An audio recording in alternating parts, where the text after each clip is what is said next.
नमस्कार, मैं मीरा उपज प्रस्तुत पर्दे के पीछे के कलाकार के सीरीज में आप सभी का स्वागत करती हूँ। तो आज की हमारी मुलाकात है एक ऐसे युवा कलाकार से जिन्होंने अपना तबला बनाने का काम बहुत ही कम उम्र से शुरू किया। उन्होंने बहुत सारी मेहनत और लगन से अपने पिताजी के मार्गदर्शन पर बहुत सारा अच्छा काम किया है, जिनके काम को बड़े कलाकारों ने बहुत नवाजा है। इतना ही नहीं, उन्होंने अपने पिताजी के नाम के साथ साथ अपनी एक पहचान बनाना शुरू की है। तो आइए मिलते हैं एक युवा कलाकार से जो तबला बनाने के क्षेत्र में अपनी एक अलग पहचान बनाने की कोशिश कर रहे हैं। मिलते हैं मनोज वटकर जी से। मनोज जी, आपका बहुत बहुत स्वागत है पर्दे के पीछे के कलाकार इस सत्र में। नमस्कार। मनोज जी, सबसे पहला सवाल हम हर कलाकार को पूछते हैं कि उनकी तबले के साथ मुलाकात कब हुई, पर आपके बारे में बात बहुत अलग बनती है क्योंकि आपके तबला बनाने के क्षेत्र में आपकी 4th जनरेशन है। तो आपने जैसे ही आपकी आँख खुली होगी तो आपने देखा है आजू बाजू का जो माहौल है तबले बनाने की कला का है, पर आपकी खुद की मुलाकात तबले से रूबरू काम के मामले में कब हुई, कौन सी उम्र में हुई, उसके बारे में हमें बताइए। जब मैंने काम स्टार्ट किया तब मेरा उम्र 10 साल का उम्र था। बाद में मैंने पिताजी के साथ में कंटिन्यू ऐसा छुट्टियों में हाथ बटाने के लिए मैं थोड़ा बहुत काम करता था, लेकिन मेरा कंटिन्यूटी जो काम में हुआ वो मेरा उम्र था 16। क्या बात है। उसके बाद में मैंने कंटिन्यू तबले का काम करना स्टार्ट किया। जी जी। और आहिस्ता आहिस्ता इसमें मुझे रुचि बढ़ने लगी और मैंने फिर इसे प्रोफेशन बना लिया। क्या बात है। तो आपकी मुलाकात हुई, आपने काम का सफ़र शुरू किया, आपका सफ़र तय किया आपने। उस सफ़र के बारे में कोई ऐसा किस्सा है, कोई ऐसी बात है जो आप बताना चाहेंगे? मैं जब 16 मेरा उम्र था तब मुझे एक पिताजी ने तबला बनाने के लिए दिया था। वो पंडित अनिंदु चटर्जी का था तबला। क्या बात है। और मैंने वो तबला बनाया और पिताजी बहुत खुश हुए और उन्होंने पंडित अनिंदु चटर्जी उनको दिया वो तबला और वो बहुत खुश हुए। और कई एक प्रोग्राम में उन्होंने माइक में भी बताया कि देखिए 16 साल का लड़का है हरिदास जी का और इतना अच्छा तबला बनाया है। क्या बात है। इससे मुझे बहुत खुशी मिली और मेरा प्रोत्साहन ज़्यादा बढ़ने लगा इस तरफ। क्या बात है। आपके काम को पसंद किया गया जी, और आपको एक उम्मीद आई कि मैं भी अपने पिता के नक्शे कदम पर चल सकता हूँ। क्या बात है, बहुत बढ़िया। पर्दे के पीछे के कलाकार इस सत्र को करने का मकसद ही यही है कि हमारे जो कलाकार है पर्दे के पीछे है उनको सही सम्मान मिले और मान मिले। तो जैसे इन्होंने कहा, एक किस्सा बताया कि पंडित अनिंदु चटर्जी इन्होंने उस वक्त ये बात कही इनके लिए। तो ये बहुत ज़रूरी होता है कि इन कलाकारों को सम्मान मिले, उनका नाम भी लिया जाए और बताया जाए कि इनका काम कैसे चल रहा है और कितना बढ़िया ये लोग काम कर रहे हैं। इसी से इन्हें प्रेरणा मिलती है और एक बढ़िया बात होती है, ज़रूर होना चाहिए ये बात को। बहुत सारे क्षेत्र हैं जिनमें आप अपना करियर कर सकते थे, पर आपने तबला बनाने के व्यवसाय में आने का जो एक निर्णय लिया 16 साल की उम्र में, उसके पीछे क्या वजह थी? ये अपनी संस्कृति है, परंपरा है जी। और इसको आगे बढ़ाना है, ऐसा मुझे पहले से लगता है कि ये और आगे जाना चाहिए। तबला मेकिंग फील्ड बहुत आगे जाना चाहिए, इसमें और कोई अच्छा साउंड और क्रिएट होना चाहिए जी। मुझे पहले से लगता था। इसके लिए मैंने तबला मेकिंग को ही चुना है। साथ साथ में मैंने बीए भी किया है। मैंने ग्रेजुएशन डिग्री कंप्लीट किया है हिस्ट्री और सोशियोलॉजी में, लेकिन मैंने तय कर लिया था कि तबला मेकिंग ही करना है। क्या बात है, बहुत बहुत बढ़िया बात कही आपने और हम बहुत ही शुक्रगुजार हैं ऐसे कलाकारों का कि जिन्होंने बहुत सारे रास्ते होते हुए भी एक ऐसे रास्ते को चुना जो कला के लिए जाता है और समाज के लिए बहुत महत्वपूर्ण है।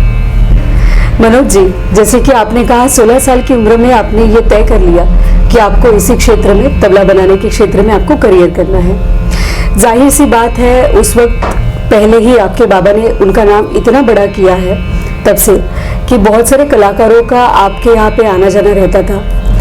तो ऐसा हुआ है कि आपकी जो तालीम जब शुरू थी, किसी कलाकारों से, गुणीजनों से आपको कोई मार्गदर्शन मिला है?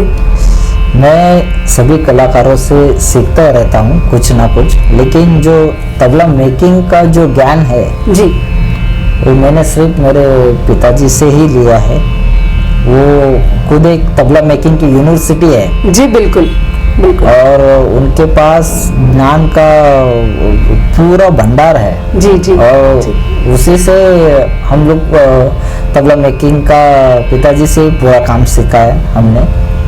और बाकी कलाकारों का अलग अलग उनका टेस्ट रहता है, चॉइस होता है। तो उस हिसाब से हम लोग तबले बनाते हैं कि पहले सोचते हैं हम लोग कि कोई आर्टिस्ट आए तो उनको क्या सोलो के लिए तबला चाहिए या एक्कम्पनी के लिए चाहिए, ये हम लोग पहले दिमाग में फिक्स वो कर लेते हैं कि आर्टिस्ट ने क्या मांगा है जी। उनको सोलो का तबला चाहिए या एक्कम्पनी के लिए चाहिए, क्योंकि दोनों तबला का बनावट अलग अलग तरीके से है जी। अगर इंस्ट्रूमेंटल के साथ में अगर एक्कम्पनी के लिए चाहिए तो हम लोग थोड़ा सा तबला शार्प बनाते हैं, लेकिन सोलो के लिए थोड़ा उसका डेप्थ हो साउंड में, और रूह वाला तबला बोलते हैं उसको, रूहदारी वाला, बिल्कुल। तो सोलो के लिए वैसा होता है। और इंस्ट्रूमेंटल के लिए थोड़ा शार्प तबला होता है जी। मतलब कि सितार हो सफ़ेद 2 में, संतूर, और सारंगी अगर है तो सफ़ेद 3 जी, और फ्लूट है सफ़ेद 3। तो जब ऐसा इंस्ट्रूमेंटल के साथ में होता है तब हम लोग थोड़ा सा शार्प बनाते हैं तबला, ताकि वो उसमें अच्छा साउंड दोनों का मैच हो ऐसा। तो सोलो के लिए अलग टाइप का होता है, लेकिन हम लोग पहले आर्टिस्ट को पूछ लेते हैं कि वो किस चीज़ के लिए चाहिए, एक्कम्पनी के लिए चाहिए, सोलो के लिए चाहिए। क्या बात है, ध्यान में रखते हैं। क्या बात है। दर्शकों को यहाँ पे बताना चाहूँगी कि इन्होंने जैसे कहा, और हमारे बहुत सारे छात्र भी हैं, तो ये बात बहुत अहम होती है कि हमें पता होना कि तबला ये साज हर दूसरे साज के साथ जब साथ संगत करता है तब वो कौन से स्वर का होना चाहिए, कौन से साज के लिए, इसकी बहुत ही बढ़िया जानकारी मनोज जी ने हमें दी है। मनोज जी, अभी हमारी बारी आती है कि हम तकनीकी सवालों की ओर मुड़े। सबसे पहला तकनीकी सवाल, जब तबले की बात करते हैं हम, तो बात आती है रॉ मटेरियल की। रॉ मटेरियल की जब बात आती है तो तबले में इस्तेमाल होती है लकड़ी, और उसके बाद धातु का इस्तेमाल होता है डगे में। तो कितनी प्रकार की लकड़ियां होती है और उनमें से आपकी क्या राय है लकड़ियां चुनने में, वो एक बात। और दूसरी बात डगे के बारे में कि आप कौन से मेटल को प्रेफर करते हैं डगा बनाने के लिए, उसके बारे में हमारे छात्रों को और दर्शकों को आप जानकारी दीजिएगा। जी, मैं दर्शकों को ये बताना चाहता हूँ कि मार्केट में बहुत सारी लकड़ी अवेलेबल है, पर मैं खास करके 4 लकड़ी प्रेफर करूँगा हमेशा। एक है ब्लैक शीशम, एक है रेड शीशम, एक है खैर और बीजे शाल। ऐसे 4 लकड़ी में हमेशा कस्टमर को प्रिपेयर करता हूँ कि यही 4 ले और उसका रिजल्ट अच्छा है। तो मैं ये चारों लकड़ी का जानकारी देता हूँ। ये आप देख सकते हैं, अभी मेरे पास सहयोग से ये जो लकड़ी है वो विदाउट पॉलिश है, मतलब जो नेचुरल कैसे दिखता है वो आप सभी दर्शकों को देखने के लिए मिलेगा। ये लकड़ी है ब्लैक शीशम, इसका फिगर आप देख सकते हैं। ब्लैक शीशम का ये खासियत है, ये थोड़ा लकड़ी हेवी होता है लेकिन बेस्ट क्वालिटी। आप कॉन्सर्ट क्वालिटी के लिए भी इसको यूज कर सकते हैं, बेस्ट क्वालिटी। और इसका फिगर इस तरीके से होता है। अब आपको मैं बीजे शाल का तबला दिखाता हूँ। ये लकड़ी शीशम से थोड़ा हल्का होता है, लेकिन ये थोड़ा इसका येलो कलर होता है। और ये मेलोडी एकदम स्वीट टोन आता है इसमें, जैसे कि शीशम में करारा साउंड आता है और बीजे शाल में स्वीट टोन आता है मेलोडी। और तीसरा लकड़ी जो है वो है रेड शीशम। ये भी विदाउट पॉलिश है।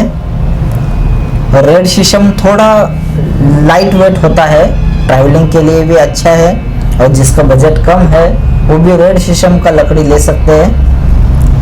और रेड शीशम में भी अच्छा साउंड आता है। ब्लैक शीशम की तरह करारा नहीं आता है साउंड, और बीजे शाल की तरह मेलोडियस आएगा, लेकिन करारा साउंड रेड शीशम में थोड़ा नहीं आ सकता है, थोड़ा नरम ऐसा साउंड आता है, सॉफ्ट। और जो चौथा लकड़ी है वो खैर लकड़ी है। अभी मेरे पास बना हुआ एक तबला है, इसका मैं लकड़ी आपको दिखा सकता हूँ। ब्लैक शीशम और खैर का सिमिलर है दोनों का थोड़ा साउंड, और ब्लैक शीशम से ज़्यादा हेवी होता है ये लकड़ी, और इसका भी टोन शार्प आता है। मैं अपने दर्शकों को और एक इम्पोर्टेंट बात बताना चाहता हूँ लकड़ी के बारे में, उसकी डेप्थ के बारे में, जो इसकी खुली होती है खुदाई। तो मैं आपको दिखाता हूँ, ये आप देख सकते हैं, ये ज़्यादा डेप्थ नहीं है, आधे से थोड़ा ज़्यादा चलेगा, लेकिन नीचे तक ना हो। जब हम इसके ऊपर पुड़ी चढ़ाते हैं तो वो साउंड का रिप्लाई आना चाहिए। अगर उसका डेप्थ ज़्यादा होता है तो साउंड का रिप्लाई आने में कभी कभी दिक्कत होती है, तो आपका तबला मेटेलिक भी बोल सकता है। मैं अपने दर्शकों को बाया का बारे में, जो बर्तन है इसके बारे में जानकारी देता हूँ। जो 3 किलो का बाया, कॉपर का 3 किलो का बाया हो कम से कम, और 3 किलो लो, 4 किलो या 5 किलो का बर्तन हो तो भी उसका साउंड सेम ही होता है, लेकिन 3 किलो से कम ना हो। 3 किलो से अगर कम का बाया हो तो उसमें पुड़ी में साउंड में बर्तन का आवाज आता है। तो कम से कम 3 किलो का ही कॉपर का बाया लेना है सभी आर्टिस्ट को, यही अच्छा है। प्रोफेशनल आर्टिस्ट के लिए मैं हमेशा यही बाया बोलता हूँ, जो आपको दिखाता हूँ कि इसका डेप्थ आप अंदर देख सकते हैं, और इसका नीचे इसका जॉइंट होता है नीचे की तरफ, और वो थोड़ा बेस इसका ऊपर के हिसाब से नीचे वाला बेस ज़्यादा मजबूत होता है, हेवी होता है, इसके लिए इसका साउंड अच्छा होता है। मनोज जी, बहुत बढ़िया जानकारी दी आपने तबले की लकड़ी के बारे में, रॉ मटेरियल के बारे में, और डगे के मेटल के बारे में। एक अच्छा साज बनाना ये अपनी सोच होती है, तो रॉ मटेरियल में ऐसा कौन सा रॉ मटेरियल है जिसके बारे में आप ज़्यादा सोचते हैं, मतलब उसे ज़्यादा महत्व हम देते हैं, ऐसा कोई रॉ मटेरियल है? वैसे तो सभी चीज़ उतने ही महत्वपूर्ण है एक अच्छा तबला बनने के लिए जी। तो लकड़ी भी अच्छा होना ज़रूरी है, लेदर भी, उसकी शाई की क्वालिटी जो पाउडर होता है वो भी अच्छा होना ज़रूरी है, और अच्छा टाइम दे के उसे ऐसा नहीं है कि बस इतने पर्टिकुलर टाइम में वो तैयार हो जाए, ऐसा नहीं कि जब तक उसको अच्छा टोन ना आए तब तक ये काम करना पड़ता है। जी जी। और ऐसे ही मैं लकड़ी के बारे में बताऊंगा कि लकड़ी जैसा हम लोग हर लकड़ी शीशम, कोई भी लकड़ी, शीशम, रेड शीशम, बीजे शाल, खैर, हर अलग अलग लकड़ी का अलग अलग खासियत है जी। जैसे शीशम का लकड़ी करारा साउंड आता है, और बीजे साल का करारा नहीं, उसे आप थोड़ा सा स्वीट मेलोडी साउंड बोल सकते हैं। और रेड शीशम का जो साउंड होता है वो शीशम की तरह करारा नहीं आता है, थोड़ा सा सॉफ्ट आता है जी। लेकिन ये बजट के हिसाब से है। और खैर लकड़ी जो है वो शीशम से ज़्यादा हेवी होता है, लेकिन शीशम और खैर ये दोनों में साउंड में सिमिलर है, दोनों जी जी एक जैसा साउंड आता है उसका। जी। तो आपका कहने का मतलब है कि किसी एक बात का महत्व नहीं होता है, साज बनाने में सारे रॉ मटेरियल का अपना अपना एक महत्व है। क्या बात है, बहुत बढ़िया। अगला सवाल तकनीकी है और हमारे छात्रों के लिए है। तबले की साइज और स्वर, इसका जो संबंध है उसके बारे में हमें विस्तृत जानकारी दीजिएगा, जो हमारे छात्रों के लिए बहुत ज़रूरी है। जी बिल्कुल। मैं बताना चाहता हूँ कि हर स्वर का एक फिक्स साइज होता है, और मैं अभी आपको खाली एक से शुरुआत करता हूँ बताने के लिए कि 6.25 इंच का तबला आप काली एक के लिए ले सकते हैं, सफ़ेद 2 के लिए ले सकते हैं, और ज़्यादा से ज़्यादा काली 2 के लिए ले सकते हैं। लेकिन मैं 6 इंच का प्रिपेयर नहीं करूँगा कि काली 2 के लिए। और जैसे 5.5 है तो काली 2 है, सफ़ेद 3 है, सफ़ेद 4 है, काली 3 तक आप कर सकते हैं उसको। और 6 इंच का आप काली 5, सफ़ेद 7, सफ़ेद 1 तक अच्छा है। वैसे तो कस्टमर का जैसा रिक्वायरमेंट होता है वैसे हम लोग बनाते हैं, लेकिन जो एक अच्छी साइज़ है वो साइज़ के हिसाब से चले तो वो अच्छा टोन भी आता है और उसका लाइफ भी ज़्यादा होता है। मतलब अभी आप काली 1 के लिए 6.25 लीजिए, 5.5 का हो तो डी शार्प का, काली 2 का, उसमें आप सफ़ेद 3 भी बना सकते हैं।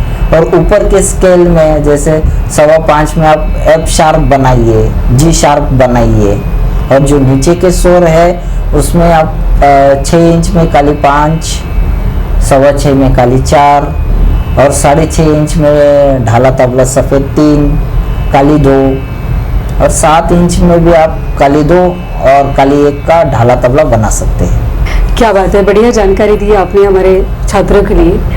कई बार ऐसा होता है कि जैसे आपने अभी सारे स्वरों की साइज बताई, कई बार कलाकारों की मांग होती है कि उनको बजाने के लिए आसानी हो, इसीलिए उन्हें एक स्वर का तबला एक अलग साइज पे बना के दे, ऐसे उनकी मांग होती है। तो उस चीज़ के लिए आपने काम किया है? अगर किया है तो आपकी क्या उसके बारे में सोच है, आपका अनुभव क्या है? उसमें अलग अलग साइज में अलग अलग स्वर के तबले, या अभी मैंने आपको कहा कि 6.25 के लिए आप काली 1 का चाहिए तो 6.25 लीजिए जी।